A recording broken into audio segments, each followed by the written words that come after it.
Bonjour à tous, soyez les bienvenus dans ce nouvel épisode du podcast Mieux vaut fait que parfait, saison 2, épisode 2. Nous sommes actuellement le mardi 25 novembre, 16h45 et aujourd'hui on va parler de plein de sujets de société qui vont tous être attachés à un seul et unique sujet, l'expatriation. On en avait parlé dans le podcast de la semaine dernière où je vous expliquais un peu les sujets de politique actuelle et de comment je voyais les choses dans les relations sociales au sens très large du terme. Je vous avais dit qu'on parlerait peut-être d'expatriation et je me suis dit que c'était l'occasion de parler de ça dès à présent parce que c'est un sujet qui me concerne pleinement. Actuellement, je suis en France, à Lyon et je réfléchis à m'expatrier tout simplement avec mes comparses. Donc je vais vous exposer un peu le projet, le pourquoi du comment on veut faire ça, qu'est-ce qui nous motive à partir, qu'est-ce qui nous motive aussi à rester. Je vais surtout parler de mon cas et pas de leur cas parce que on a chacun des approches différentes sur ces notions-là. Ça va permettre d'aborder du coup tous les sujets qui sont connectés au pourquoi du comment de l'expatriation et aussi d'y réfléchir ensemble. Donc on va parler des Arabes globalement. Pour le sujet de l'insécurité, on va parler de misogynie des femmes et des woke, quoi, grosso modo, sur le sujet peut-être plus culturel, on dira. Et on va parler de gouvernement, d'escroquerie, bref, de fiscalité. Ça va être les trois grands axes de réflexion autour du sujet de l'expatriation. Donc pour vous expliquer un peu le pourquoi du comment cette réflexion est née et où elle en est aujourd'hui. Ensuite, pour vous expliquer quelles sont un peu les destinations en vue, qu'est-ce qui nous chauffe moins, pourquoi. Et on discutera ensuite d'un dernier point qui me semble important lié à l'expatriation, surtout dans les sphères, on va dire, plus de droite, politiquement. Et si vous me suivez, vous êtes sûrement plus à vous reconnaître dans ce type de valeurs-là, même si, encore une fois, comme je l'ai dit la dernière fois, je ne m'associe absolument pas à la droite, je ne m'associe à aucun parti, étant donné que je considère que la politique est un vaste cirque, à droite comme à gauche. Et en ce sens, on discutera donc de faudrait-il en réalité rester pour sauver la France, étant donné que si je veux me barrer, c'est que je considère que ce pays est évidemment perdu, et donc ça vaut le coup de se poser ces questions-là. J'avais notamment partagé un Reels hier, si vous me suivez sur Instagram, Real Amaury Vermersch, tout attaché, REAL-AMAURYVERM2ERSCH, tout attaché sur Instagram. J'ai partagé un Reels d'un certain Jules, je crois, qui lui se disait prêt à mourir pour la France. Il était interviewé sur je ne sais plus quelle chaîne. Et selon moi, ces gens-là servent un peu de marionnettes pour l'État qui cherche un peu de la chair à canon en cas de problème. On en reviendra sur ce sujet. Et avant de commencer à parler du pourquoi, du comment de l'expatriation, j'ai fait un petit sondage sur Instagram, justement. Un sondage que j'avais fait il y a 3 semaines. Entre-temps, mon compte a pas mal explosé. On est passé de 400 à maintenant, vous êtes plus de 2000 et des patates au moment où je tourne cet épisode et je vous en remercie.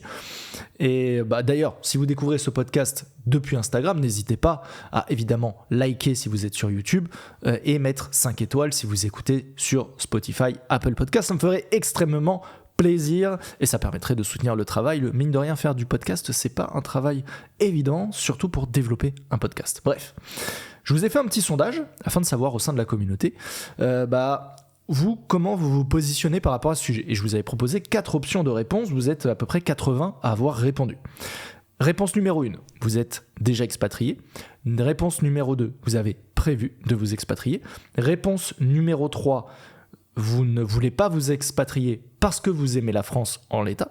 Et numéro 4, vous ne voulez pas vous expatrier même si vous n'aimez pas la France en l'état. Ce qui permettait d'avoir donc un large spectre de réponses. En ce sens, sur ces 80 réponses, qu'est-ce qu'on a eu ? 6% de gens déjà expatriés.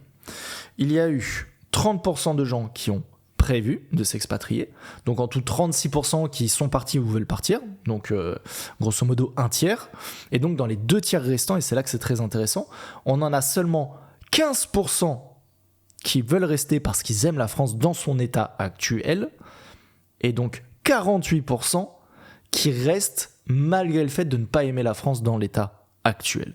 Ce qui veut dire qu'on a la moitié d'entre vous qui êtes prêts à rester en subissant, entre guillemets, l'état, la situation actuelle, pour tout un tas de raisons qui peuvent vous être personnelles. Hein. L'expatriation, c'est pas quelque chose qu'on peut faire facilement comme ça en claquant des doigts. Hein. C'est un vrai sujet de réflexion, et selon où vous en êtes dans vos vies, vous avez des enfants, vous avez une famille, vous avez peut-être des proches que vous avez besoin de voir quotidiennement, vous avez peut-être certains challenges financiers, bref, il y a plein de raisons, un crédit, des maisons, bref, j'en sais rien. C'est pas facile de partir. Moi, je suis dans une situation où, en réalité, c'est très très simple. Donc, j'envisage très facilement cette option-là. Mais pour d'autres, c'est logique que ça soit pas le cas. Bref. Donc, c'est intéressant de se rendre compte qu'il y a quand même la moitié des votants qui restent, mais qui n'aiment pas la France en l'état. Et il y en a un tiers qui part ou veut partir. Ce qui veut dire qu'il y a en fait seulement 15% de gens qui sont très contents d'être en France actuellement, réellement, pleinement contents. C'est fou. Seulement 15% sur 80 votants qui sont contents d'être dans leur pays. C'est pas normal. C'est pas normal. Alors oui, on n'est pas 500 000 à avoir répondu à ce sondage. Et oui, j'ai une communauté plutôt, on va dire, typée orientée à droite. Mais ça montre que même dans ces gens-là, qui sont en général en plus les plus attachés aux valeurs de la France, les plus patriotes, seulement 15% est satisfaite d'être en France. C'est que dalle. C'est que dalle. C'est un truc de fou. C'est vraiment un truc de fou. D'ailleurs, j'en profite. Petit appel à témoins, entre guillemets, s'il y en a parmi vous qui se sont déjà expatriés, que ce soit, j'allais dire, dans des pays asiatiques, Europe de l'Est, Dubaï, autres, et qui souhaiteraient participer au podcast pour qu'on puisse avoir une sorte d'interview, d'échange, où je vous questionne un peu sur le pourquoi de l'expatriation, qu'est-ce qui vous plaît, qu'est-ce qui vous plaît pas, est-ce que vous êtes satisfait ou est-ce que vous regrettez votre choix, pour avoir justement, alors moi déjà ça m'intéresse à titre personnel pour nourrir ma réflexion, mais je me dis que ça peut intéresser des gens qui ont envie de partir ou qui sont encore très distants avec le sujet, mais qui ont peut-être ça quand même quelque part dans un coin de leur tête, même si c'est pas vraiment acté. Profitez de votre témoignage, de vos réflexions et des questions que je peux être amené à vous poser pour faire nourrir aussi leurs propres réflexions. Je pense que ça peut être très intéressant. Donc si vous êtes chaud, n'hésitez pas à m'envoyer un message directement sur Instagram. Encore une fois, il y a le lien le Insta juste ici, ou sinon il y a le lien sur Spotify, ou sinon vous tapez directement Real Amaury Vermersch. Comme ça on voit ensemble ce qu'on peut faire, et si en plus vous avez une communauté sur Instagram, YouTube, que sais-je, si en plus on peut faire un petit peu d'échange, de communauté et faire du partage de trafic, eh bien c'est encore mieux. Business is business, vous le savez. Bien, ce qui nous amène au cœur du sujet aujourd'hui, l'expatriation. Donc partir de son pays pour aller vivre ailleurs. Me concernant, il y a un trio d'éléments, une triforce d'éléments qui me donne envie de me barrer, tout simplement. Parce que là, en ce moment, chaque jour qui passe, chaque matin, je me dis « Putain, qu'est-ce que je fous là ? Qu'est-ce que je fous dans ce pays ? Ça m'insupporte. » En fait, tout m'insupporte de plus en plus, et plus ça avance, plus tout m'insupporte. Donc je pense que ça va être le signe d'un certain point de rupture, et qu'à un moment donné, quand t'es pas bien dans une situation... C'est vrai dans plein de choses, les relations, le boulot, mais c'est donc aussi vrai sur ma situation géographique, le pays dans lequel je suis, c'est qu'à un moment donné, quand tout insupporte, faut se barrer. Comme on dit, la France, tu l'aimes ou tu la quittes. Et moi, de toute évidence, je n'aime pas la France gouvernée telle qu'elle est aujourd'hui. C'est pas que je n'aime pas la France, la culture française en tant que telle, parce que ça, je l'apprécie et je resterai avec grand plaisir, mais... Un pays, c'est pas juste sa culture, c'est aussi son gouvernement, comment il est dirigé, son peuple, et à ce jour, tout cela m'insupporte. Donc, on a un trio d'éléments qui me donnent envie de me barrer. Les Arabes et les Noirs, pour faire simple. Grosso modo, c'est ça. Autrement dit, l'insécurité, comme vous pouviez le comprendre. On va nuancer évidemment ce propos juste après. Mais grosso modo, j'en peux plus des Arabes, j'en peux plus des Noirs. Je peux plus voir vos gueules, j'ai envie de me barrer à cause de vous. Alors que c'est vous qui venez chez nous, pour la majorité de ceux qui me cassent les couilles. Ensuite, on a donc mon niveau de misogynie croissant qui me donne envie de me barrer, parce que les femmes, les féministes, les woke, et j'associe beaucoup les woke aux femmes, parce que c'est surtout vous qui cassez les couilles, vraiment, je vous supporte plus, vraiment, en fait, on n'est pas compatibles, donc je préfère me barrer et vous laisser détruire le pays. Et donc, comme je le disais, la fiscalité, que ce soit en tant que salarié ou entrepreneur. Moi je suis entrepreneur donc je me sens encore plus concerné, mais on verra après que vous devriez vous sentir concerné aussi en tant que salarié. C'est parti, volet numéro 1, les Arabes, l'insécurité. Alors, sujet intéressant. Je pense que je ne serai pas le seul à faire le constat que l'insécurité augmente de façon constante en France. Il y a de plus en plus de délits et de crimes de toutes sortes qui surviennent. Et en fait, au point que il y a toujours eu des meurtres, des assassinats, des choses comme ça. Bien sûr, c'est normal, ça arrive dans tous les pays, c'est pas le sujet. Mais il y a un moment donné, quand on vient à te demander si en sortant de chez toi à 20h, à 22h, tu vas avoir un problème dès que tu croises un groupe d'individus un peu bizarres, et croyez-moi, quand vous habitez dans une grande ville comme Lyon, il y en a beaucoup, c'est pas normal. Si dès que tu prends le métro, tu te dis « Ok, encore sur quel fou je vais tomber ?» alors que tu prends le métro une fois par semaine, c'est pas normal. Quand tu vas dans un centre commercial, tu te dis « Putain, mais c'est pas possible, en fait, toutes les 2 minutes, il y a un mec bizarre, un mongolien qui fout la merde. » C'est pas normal. Alors oui, ce sont toujours des hommes.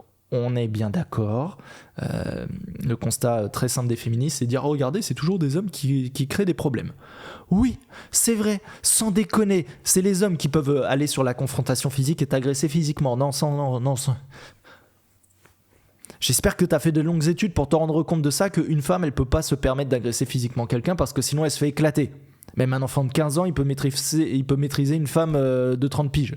Bon, pas toutes, il y en a, c'est des... Elles sont un peu grosses, quoi, donc ça marche pas, mais bref, vous avez compris l'idée. Il y a des enfants de 16 ans, 17 ans qui peuvent éclater des meufs de 30 piges. Ça montre bien le delta de force physique colossal qu'il y a, et je pense que toute personne sensée viendra pas contester ce point-là, donc on va pas s'y attarder, on n'est pas sur un podcast pour attarder. Bien, donc l'insécurité. Tout simplement parce qu'aujourd'hui, même dans les bons quartiers des grandes villes, il y a plein d'emmerdes. Moi, je suis à Lyon, dans le 6e. C'est censé être un quartier plutôt bien réputé quand même. Il y a les Brotteaux, il y a le coin Masséna, il y a le coin Place Lyoté proche du Rhône. Ce sont des beaux quartiers. Et puis, factuellement, je veux dire, en termes d'architecture, dans l'immobilier, dans le type de magasin qu'il y a, les prix qui sont pratiqués dans ces magasins, forcément c'est filtrant. Plus tu mets des choses qui coûtent cher, plus tu attires une population aisée. Et en général, la population aisée, c'est pas les clochards du coin. Et je suis désolé de le dire, mais en général, les gens de basse classe sociale, il y a beaucoup d'Arabes, de Noirs dans le lot. Il y a aussi évidemment des Blancs, des Français qui sont des énormes enculés qu'il faut évidemment exploser au moindre délit et crime qui serait commis. Je suis bien d'accord. C'est pas parce que tu es un autochtone, tu fais partie du peuple autochtone que tu mérites pas de te faire éclater quand tu te comportes comme un fils de pute, évidemment, mais force est que statistiquement, aujourd'hui, sur tout ce qui est crime, délit du quotidien, les Arabes et les Noirs, et notamment les Arabes, et je crois notamment les Algériens, si je dis pas de bêtises, sont surreprésentés. Alors, dans la statistique, parce qu'en France, je crois qu'on n'a pas le droit de faire des statistiques là-dessus, on peut faire des statistiques sur les gens qui n'ont pas la nationalité mais qui sont en provenance d'eux. Mais les gens qui sont de nationalité française mais d'origine XYZ, on n'a pas le droit d'avoir de stats dessus. Me semble-t-il qu'ils sont confondus dans les stats de gens considérés comme français, quoi qu'il. On ne fait pas de distinction entre guillemets de souche, pas de souche. Je ne veux pas te dire de bêtises parce que je crois que c'est un sujet, j'en avais entendu, me semble-t-il, Papacito en parler, c'est un sujet où si tu dis des choses pas exact là-dessus, tu peux avoir des procès. Me semble-t-il qu'il a un procès au cul à cause de ça. J'ai pas envie que ça m'arrive. On n'est pas en plus au même niveau de moyens financiers, de pouvoir d'influence. Je veux pas avoir ce type de problème. Le Raptor aussi en avait parlé, me semble-t-il. Bref, ou c'était le Raptor et Papacito dans un podcast. Je ne sais plus exactement. Donc on va faire attention à ce que je dis. Bref, vous avez compris, vous avez des yeux, vous constatez vous-même. Et souvent, c'est un sujet où on nous dit non, mais en fait, vraiment, il y a de tout qui agresse les gens. Il y a aussi des blancs, des machins. Oui, bien sûr. C'est pas le souci. Maintenant, est-ce que tu as l'impression que c'est Olivier, cadre supérieur, qui s'habille avec la fameuse doudoune sans manches, qui, en général, vient t'emmerder dans le métro ? J'ai pas l'impression. Qui vient t'emmerder dans la rue, te demande ton snap, te dit que t'es bonne et te suit en trottinette. J'ai pas l'impression. Je peux me tromper. Corrigez-moi si je me trompe. Mais j'ai pas l'impression. Exemple très simple. Souvent, ces gens-là sont très hypocrites. Il suffit de regarder où ils vivent. À Lyon, pour ceux qui ne connaissent pas, il y a un très beau quartier, la place Bellecour, qui est une grande place. Et il y a un pont qui relie cette place et ce très beau quartier, qui est un des plus chers de Lyon, à la Guillotière, qui est sûrement le pire quartier de Lyon. Pour des raisons évidentes, d'une population maghrébine et noire, surprononcée dans ce coin-là, avec des commerces qui servent à du blanchiment d'argent, en veux-tu, en voilà. Ok. Bah, bizarrement, quand tu demandes à ces gens-là, tiens, mais toi tu me dis que non, il n'y a pas de problème, il faut arrêter de stigmatiser les maghrébins, les noirs, les machins, les trucs, ok. La Guillotière, tu connais ? Ah ouais, je connais, ouais. C'est un super beau quartier. Il y a parmi les plus beaux immeubles haussmanniens de Lyon. On est au bord du Rhône, il y a la piscine. L'architecture est stylée, le coin est stylé. C'est bien situé, c'est proche de Bellecour, c'est pas trop loin du 6e non plus. C'est vraiment un super quartier pour y vivre. Pourquoi t'y vis pas ? Pourquoi tu vis pas dans ce super quartier, à ton avis, enculé de ta race ? Parce qu'il y a des Arabes et des Noirs. Parce que c'est blindé d'Arabes et de Noirs qui traînent de partout. Voilà pourquoi. C'est pour ça que ce super quartier, sur le papier, bizarrement, tous ceux qui disent qu'il faut arrêter la stigmatisation, ils y vivent pas. Je veux dire, si ces Maghrébins et ces Noirs-là sont tellement des chances pour la France, pourquoi tu vis pas avec eux ? Non, t'as l'occasion d'aller à la Guillotière. Et en plus, t'as des apparts, ils sont même un peu moins chers que dans les quartiers huppés parce que justement, personne ne veut les prendre, ces apparts-là. Pourquoi t'en profites pas ? Tu pourrais peut-être avoir un appart avec une pièce de plus, haussmannien, au bord du Rhône, mais un des meilleurs emplacements de Lyon, et t'y vas pas. C'est bizarre. C'est vraiment très bizarre. Est-ce que ce serait parce que t'es un putain d'hypocrite ? C'est possible. Mais en tout cas, je suis pas un hypocrite. C'est pour ça que je te dis que jamais de la vie, j'habite là-bas. Même si j'ai une putain d'opportunité immobilière. Parce que ce quartier, c'est le bled. Il n'y en a pas un qui parle français, t'entends pas un mec qui parle français. Les gens, ils sont dans des tenues, tu sais pas d'où ils sortent. Il y a plein de cloches-merdes, il y a des toxicos. Il n'y a que des kebabs et des vendeurs de téléphones et de coques de téléphone et des Western Union pour faire des transferts d'argent. Tiens, c'est bizarre qu'ils se soient mis là d'ailleurs, c'est les Western Union et tout le bordel pour faire des virements d'argent à l'étranger. On se demande pourquoi. Est-ce que c'est pour faire des virements en Suisse et à Dubaï ? Je suis pas très sûr. Donc, il y a un moment donné, il faut aussi arrêter l'hypocrisie. Tout le monde constate. Et si vous voulez pas constater... Et c'est en fait, c'est le problème, c'est que ces gens qui veulent pas faire ce constat, ils se plaignent des conséquences. Ils sont là à dire, non mais moi je pense que dans les métros, il faudrait faire une rame supplémentaire, juste réservée aux femmes, parce que on se fait trop agresser, nous les femmes, par les méchants hommes. Quels hommes ? Quels hommes ? À quoi ils ressemblent ? Parce que c'est bien gentil de dire oui, moi je suis pour l'immigration en continu, il en faut toujours plus, mais je veux ma rame de métro séparée. Parce que il se pourrait que dans tous ces gens que je fasse venir, il y en ait une certaine partie qui a envie de m'agresser sexuellement dans le métro. Ah, c'est possible. Mais ça, ces meufs-là, elles vous le diront jamais. Et au final, qu'est-ce qui se passe ?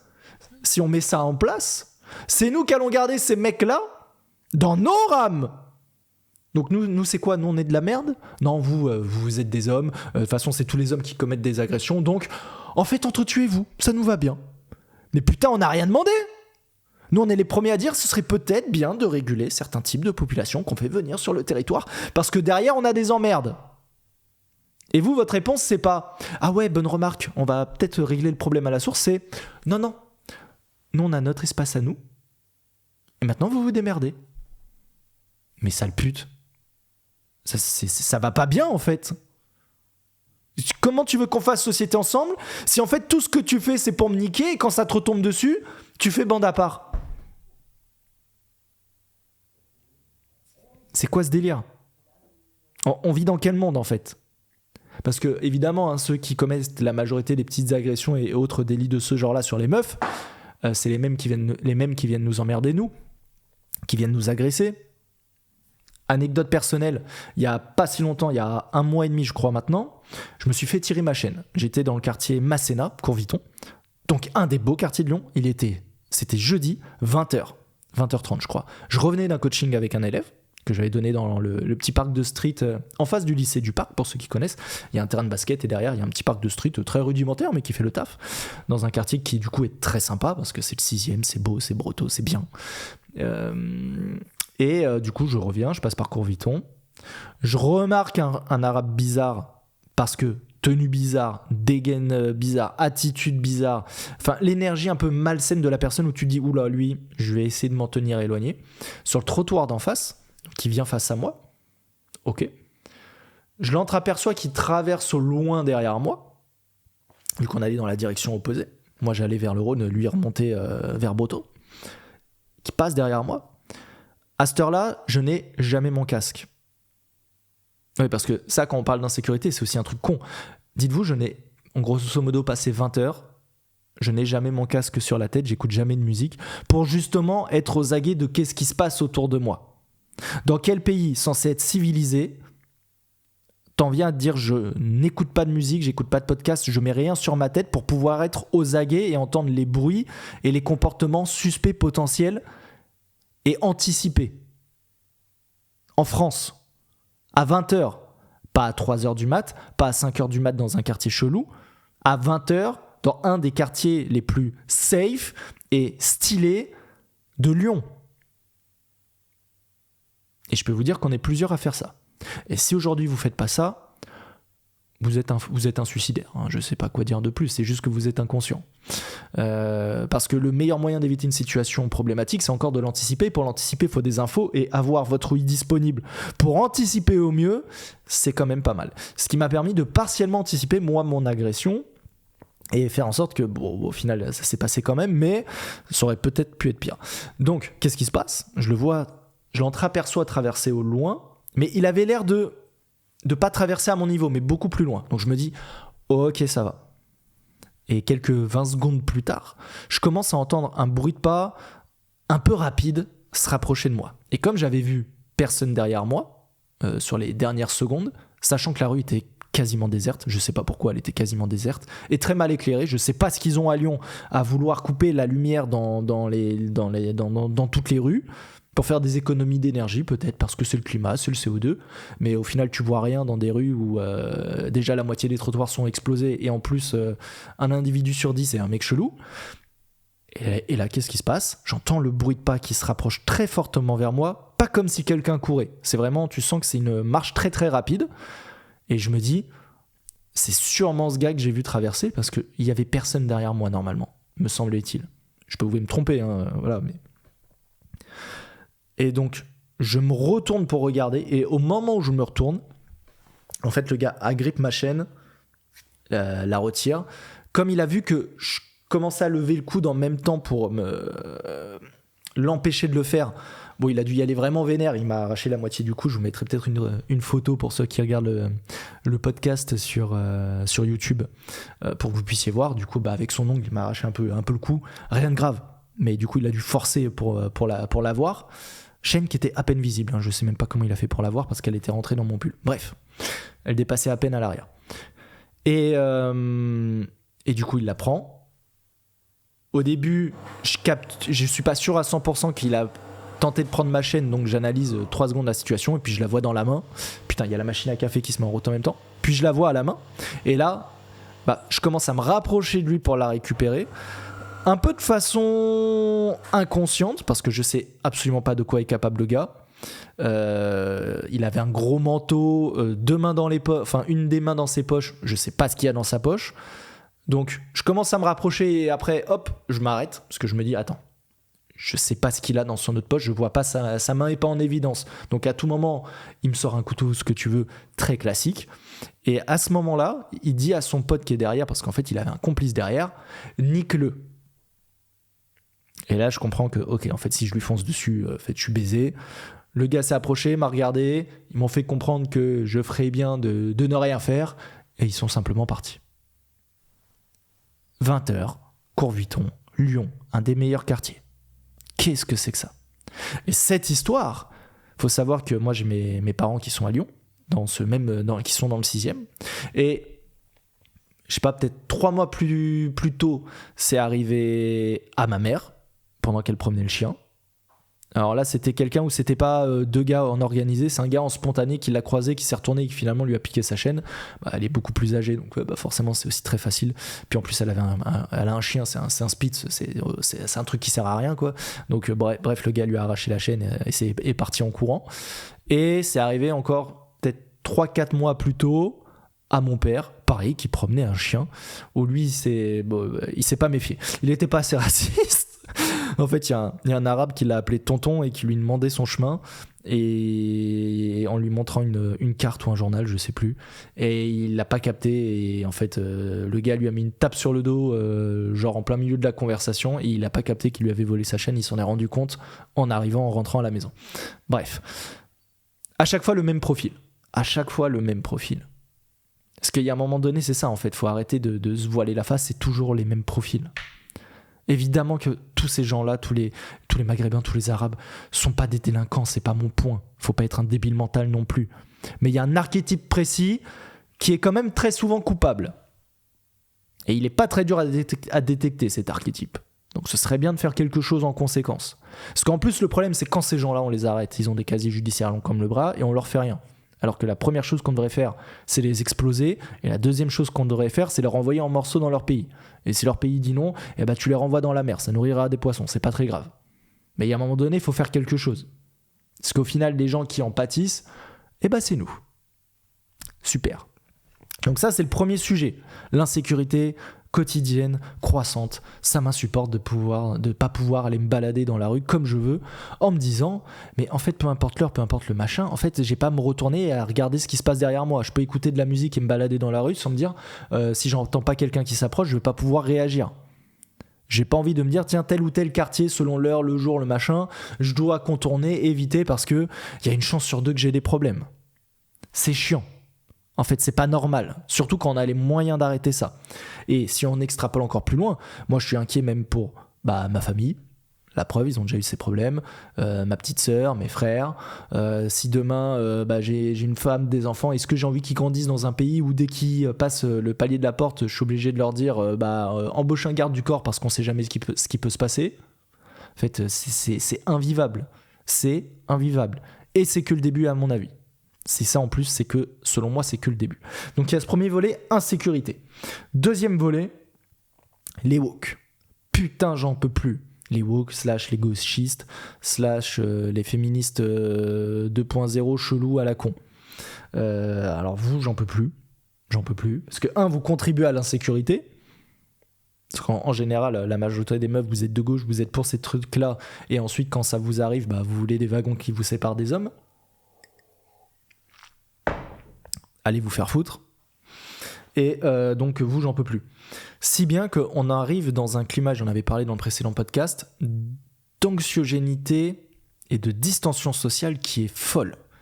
J'ai l'impression que les gens ne se sont jamais autant détestés qu'aujourd'hui sur des sujets de société qui les séparent.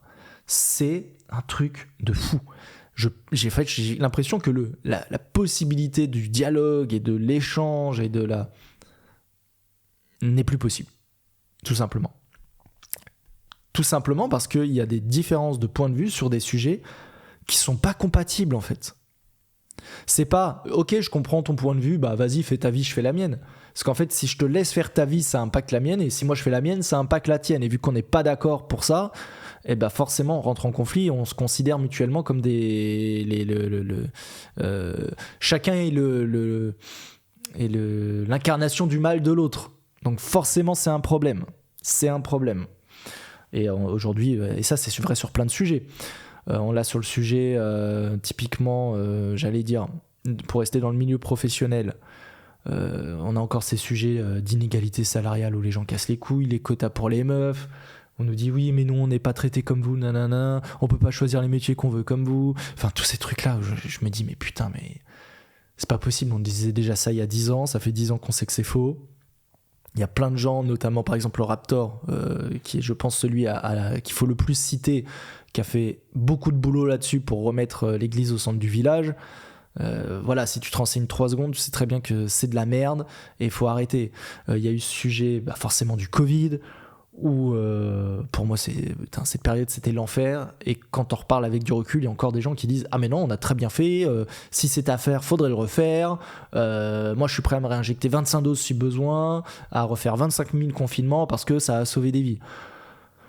Putain, nique ta mère quoi.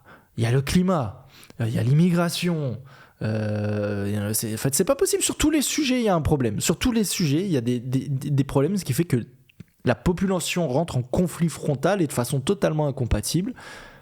Et en fait, juste, comment on fait société ensemble dans ce genre de cas ? C'est pas possible. En fait, je vois pas comment c'est possible. Quand il y a plus aucun socle de valeurs communes qui unit une population, comment tu fais société ? Tu peux avoir des divergences sur des sujets micro, mais quand sur quasi tous les sujets macro qui font le socle d'un peuple, il y a plus il n'y a plus de socle, ni plus ni moins. Comment tu fais ? Littéralement, comment tu fais ? Et j'ai pas la réponse à ça. J'ai tellement pas la réponse à ça que je préfère aller me barrer et m'adapter à un autre pays. Aussi simple que ça, parce que je pense que c'est un meilleur move. 3e point, la fiscalité. Parce que bien sûr que la fiscalité rentre en jeu dans ce genre de cas. La fiscalité où forcément la France est un des pays les plus taxés du monde. Quand tu veux lancer une entreprise, je vous en parle même pas. Mais même en tant que salarié, vous êtes ponctionné mais comme never et vous vous en rendez même pas compte. Alors, il y en a, ils me diront, oui, mais grâce à ça, ça permet d'avoir plein d'acquis sociaux absolument génial que tu te retrouveras pas à l'étranger. On a la carte vitale, le machin, les soins, l'école gratuite, ok. Ouais, on a plein de choses gratuitement. Gratuitement parce que c'est pas gratuit, fils de pute. C'est pas gratuit parce que c'est toi qui le payes. C'est juste tu le vois pas, mais tu le payes. Et tu le payes pas qu'un peu. Tu le payes pas qu'un peu. Dans le sens où, si tu reprends en fait les cotisations, on va dire que t'es salarié. Je vous ai pris 2 exemples pour bien illustrer mon point. Imaginons t'es salarié, salaire médian. Donc tu gagnes 2025 € net par mois post-impôt.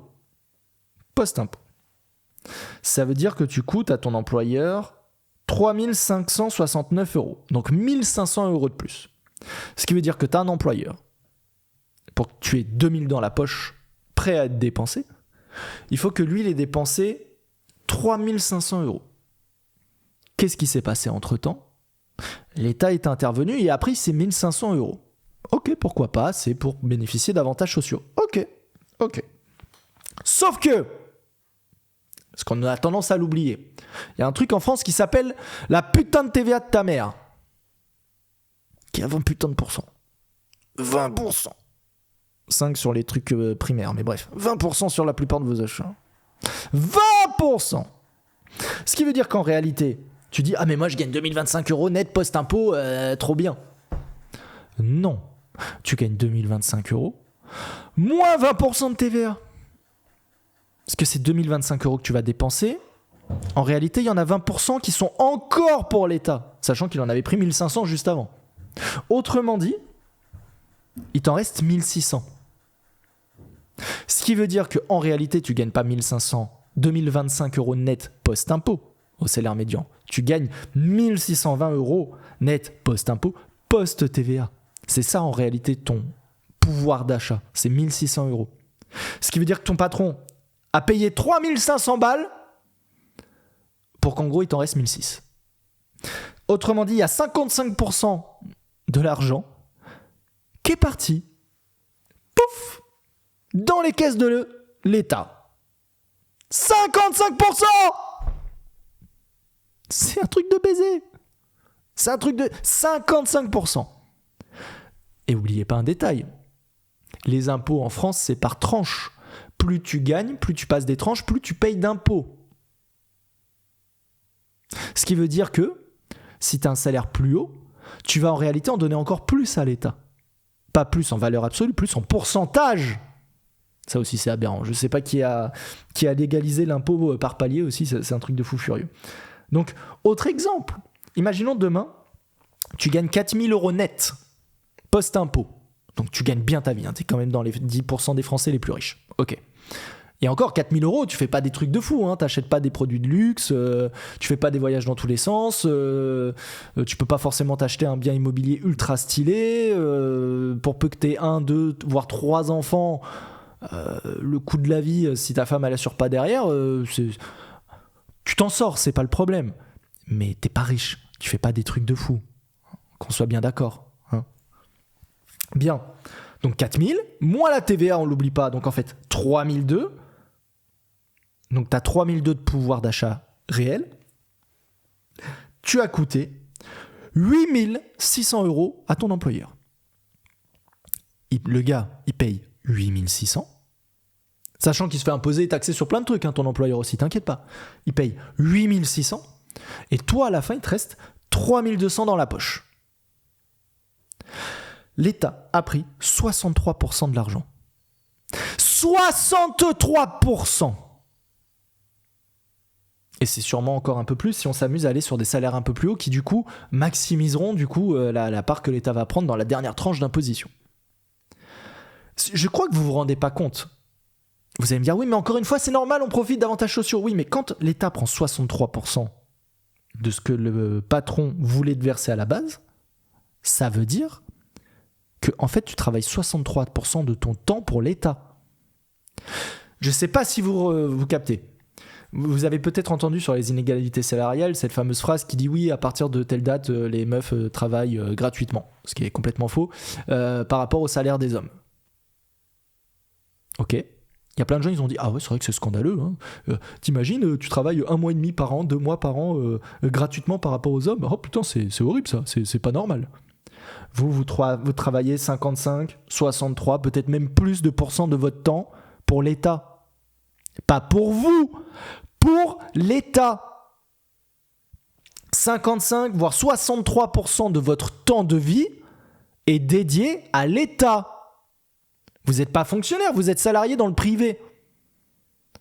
Vous n'êtes pas fonctionnaire, vous êtes salarié dans le putain de privé et vous donnez en réalité 55, 60, 65, peut-être même 70% de votre temps de vie à l'État. Est-ce que vous comprenez ce que ça veut dire ? L'argent, c'est votre temps, c'est votre énergie vitale, et vous en donnez plus de la moitié, quasiment 2/3 dans certains cas, à l'État. Si ça, c'est pas être un esclave, qu'est-ce que ça veut dire ? Et c'est pas une question de salaire, comme vous le comprenez, parce que plus vous avez de salaire, en fait, plus vous êtes un esclave. C'est ça qui est fou. Moins vous gagnez, en réalité, moins vous êtes esclave, parce que vous donnez moins de votre temps de vie. Plus vous gagnez, plus vous donnez de votre temps de vie. Alors oui, vous avez un plus gros chèque à la fin du mois, mais vous donnez votre temps de vie. Encore plus. Étant donné que l'impôt, le palier de l'impôt est croissant. Parce que ça aussi, c'est un truc de communiste. Oui, plus tu gagnes d'argent, plus je pense que c'est normal que tu payes d'impôts. Oui. Ça s'appelle un putain de pourcentage. Si on dit que tu gagnes 1 000 euros ou que tu gagnes 1 million d'euros, tu payes 10% d'impôts, à la fin, je payerai plus d'impôts que toi. Par contre, c'est un truc de fils de pute de dire si tu gagnes 1 000 euros, tu payes 10%, si tu gagnes 1 million, tu payes 90%. Parce que ça veut dire que plus je produis, plus je travaille, plus je fais d'efforts pour avoir de l'argent, moins j'en gagne. C'est une aberration.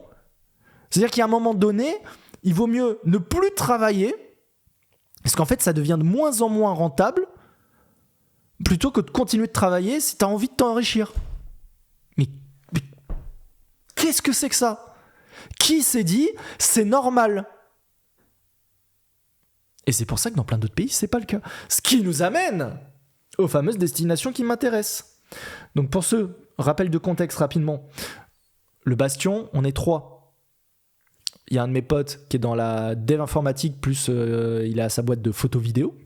Un de mes potes qui est entrepreneur en ligne dans la musique, qui a son académie de musique pour donner des cours en ligne. Et il y a moi, qui suis dans le coaching sportif et la création de contenu au sens large du terme. Notre but, c'est d'essayer de s'expatrier à 3. Et donc, on est en pleine réflexion sur, déjà, est-ce qu'on s'expatrie ? Et de 2, où ? Pour que ça réussisse à correspondre aux attentes de tout le monde. Alors, le oui ou non de l'expatriation n'est pas encore clair pour tout le monde. Dans mon cas, il est clair, je veux me barrer de ce pays.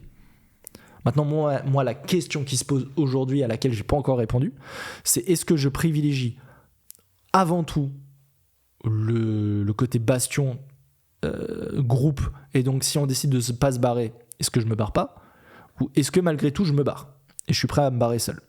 C'est ça la question. Aujourd'hui je suis pas encore au clair là-dessus. Pour l'instant j'ai envie de privilégier le groupe, quoi qu'il, mais plus ça va, plus je me dis que je vais privilégier le fait de me barrer de ce pays, quitte à ce que ce soit solo si on peut pas faire ça en groupe, ou qu'on n'est pas raccord sur la destination ou d'autres critères. Donc pour l'instant moi je suis encore en réflexion là-dessus. Mais en tout cas il y a 3 endroits, on va dire principaux, qu'on a retenus. Enfin, en réalité, il y en a 2, mais j'en ai rajouté un 3e dans la liste parce que vous allez peut-être vous demander pourquoi on ne considère pas cette option. Et bah d'ailleurs, je vais commencer par... Ouais, allez, les 3 destinations. En tout cas, que moi j'ai en tête. Il y a la Thaïlande, avec notamment Bangkok, comme vous qui est la capitale pour des raisons où il y a énormément de monde qui s'expatrie là-bas. Donc Thaïlande, Bangkok, Hongrie, avec Budapest, et il y a Dubaï, avec Dubaï. L'option que je veux pas considérer, c'est Dubaï. Pourquoi ? Fiscalement et tout, c'est très bien, etc. Mais en fait, le côté, l'absence de dimension culturelle du pays, enfin de la ville, fait que ça m'attire pas. Vraiment. En fait, je sais que si je vais là-bas, je resterai pas et que c'est genre en mode on fait un turbo boost pendant 2-3 ans et puis après on se barre. Et j'ai pas envie de ça. Tant qu'à faire de m'expatrier, je veux y aller avec une volonté de pouvoir rester 5 ans, 10 ans, 15 ans là-bas si l'endroit me plaît, là où je sais que Dubaï, ce sera jamais le cas. Donc, je préfère mettre de côté Dubaï, même si très intéressant fiscalement. Ce qui fait qu'il nous reste 2 autres options, la Hongrie, Budapest, donc en restant en Europe de l'Est, ou l'Asie, la Thaïlande, avec Bangkok notamment. Ok. 2 destinations très différentes parce que Budapest, c'est quoi ? C'est 2h30 d'avion, je crois, un truc comme ça, 3h. La Thaïlande, Bangkok, c'est 12h.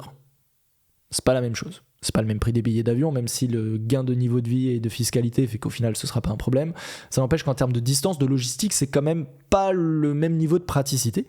Et surtout, c'est 2 vies complètement différentes. L'Europe de l'Est, ça se rapproche de l'Europe. J'ai déjà fait une semaine à Budapest il y a quelques années pour le Sziget Festival. J'ai beaucoup apprécié. Mais t'es pas très dépaysé. Alors ça peut être bien d'un côté, parce que tu te retrouves le côté Europe, mais avec ce côté beaucoup plus conservateur que personnellement j'apprécie dans les pays de l'Est, donc qui peut vraiment me correspondre, très cool. Là où la Thaïlande, j'y suis jamais allé, je suis jamais allé en Asie. Donc je regarde des différentes vidéos, des comparatifs, des choses pour essayer de me projeter, et ça me parle bien. Là, le côté voyage, vraie aventure, là où la Hongrie, je me dis pas que c'est une aventure. Partir en Thaïlande, je me dis, ouais, là c'est de l'expatriation. Là c'est la grande aventure avec un A. Là t'es Luffy qui part dans son bateau solo et qui se dit, let's go, je vais découvrir le monde. Et ça me chauffe bien. En plus, c'est dans ces 2 cas en plus des pays qui ont des gros avantages d'un point de vue coût de la vie, encore plus la Thaïlande d'ailleurs que Budapest. Donc, pour le même niveau de revenu, tu vis infiniment mieux.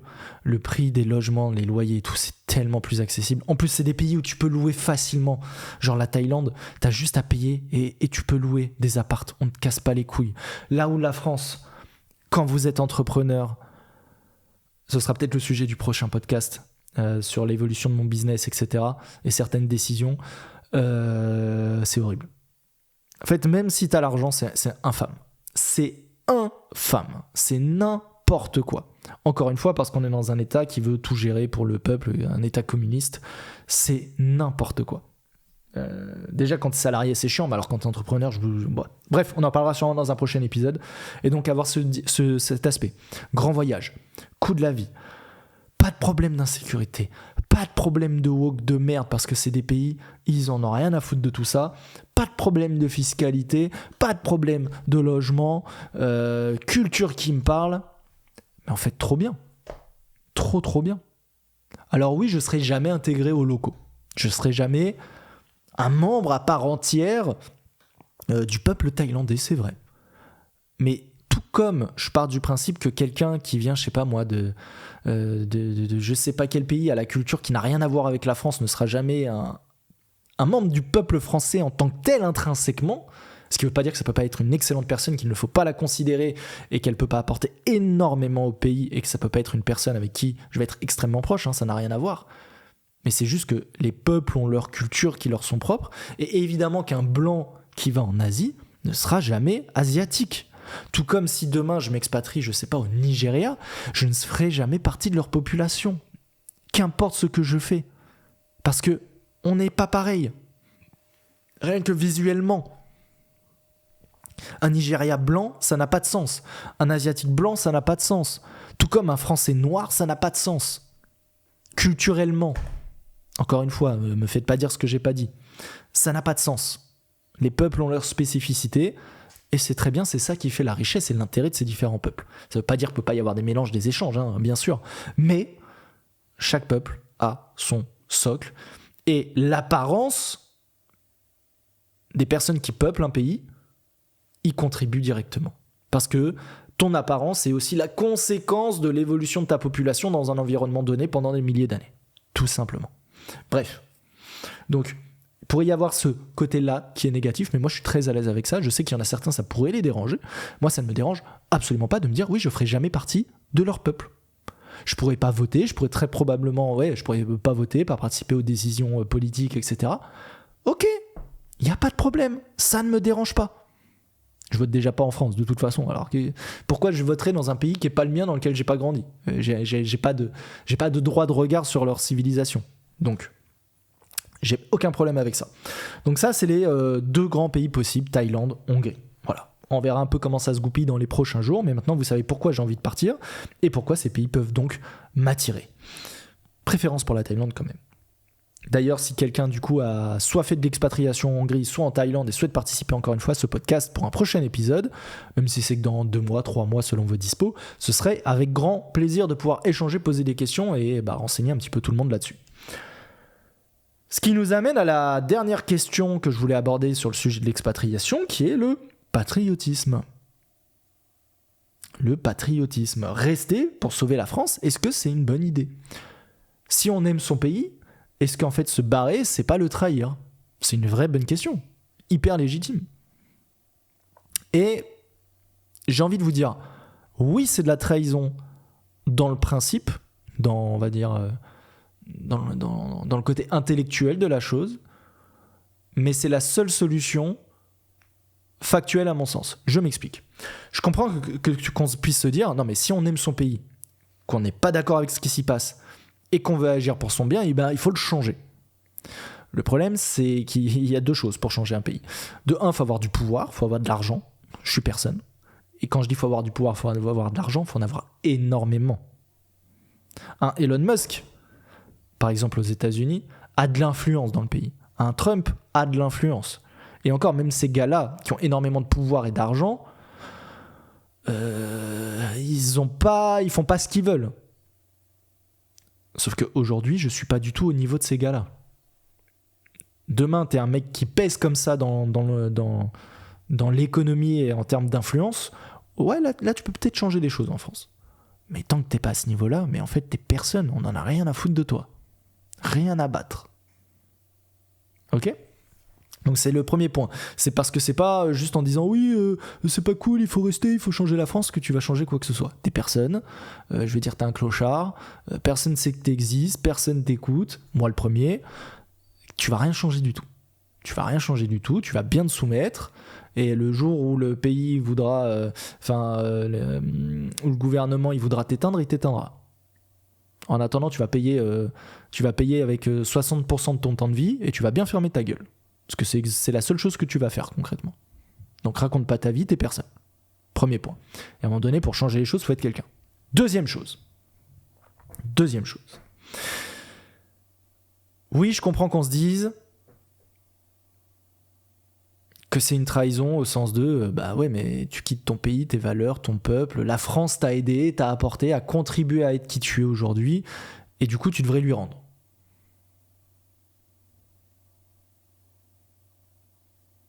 Non. Vraiment pas. Aujourd'hui, la France, elle contribue à m'empêcher de me développer.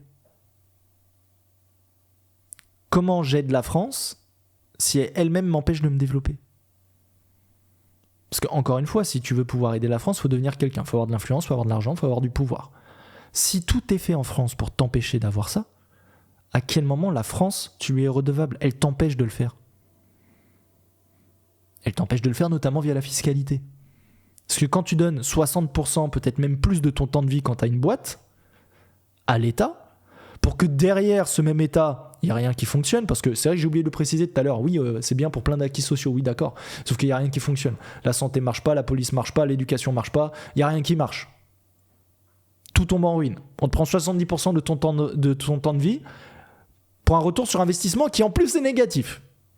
C'est quand même très fort. Ça, il faut quand même le faire. Donc non seulement on te prend tout, mais en plus t'as rien à la fin. Et comme si ça allait pas, en plus à la fin on te taxe ton héritage, on veut voter des lois supplémentaires pour taxer ton épargne, on veut taxer le patrimoine, taxe Zuckman. Bref, en fait on veut tout taxer. Donc à la fin c'est plus 70, c'est 80-90% de ton temps de vie que tu fournis à l'État, et même quand tu crèves t'es encore taxé. Bon bah génial. Super. Est-ce que c'est ce pays-là que j'ai envie de soutenir? Je suis pas sûr. Et le seul moyen de lutter contre ça, en réalité, pour devenir quelqu'un qui a de l'influence, qui a du pouvoir, en fait, c'est d'arrêter de mettre des pièces dans la machine.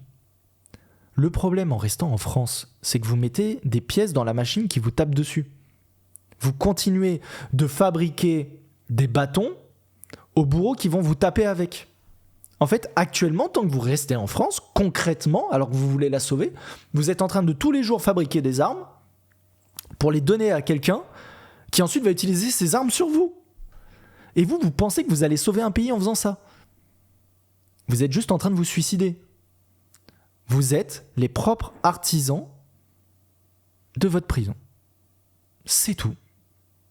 Et le seul moyen d'arrêter de contribuer économiquement et en termes de temps et d'énergie à ce système-là, je suis désolé de vous le dire, c'est de sortir de ce système. C'est pour ça que tous les gens qui ont des thunes se barrent. Parce qu'au bout d'un moment, en fait, si tu veux changer le système, il faut le détruire. Et pour le détruire, il faut arrêter de l'alimenter. C'est logique. Or, si tu restes dans ce système, tu l'alimentes. Tu l'alimentes parce qu'il te ponctionne 70% de ton temps de vie de toute façon. Quoi que tu fasses. Et si tu le fais pas, bah, ils vont envoyer les flics chez toi, ils vont t'exploser. C'est tout. Si tu restes en France, tu alimentes ce système qui est là pour te détruire. Moi, je ne suis pas suicidaire, donc je me barre. Simple. Est-ce que c'est triste à dire? Oui. Est-ce que en soi, j'ai envie de me barrer? Non. Est-ce que ça veut dire que j'aime pas la culture française et tout ce que la France représente? Non. Ça n'a pas de rapport. Par contre, je ne veux pas soutenir ce gouvernement.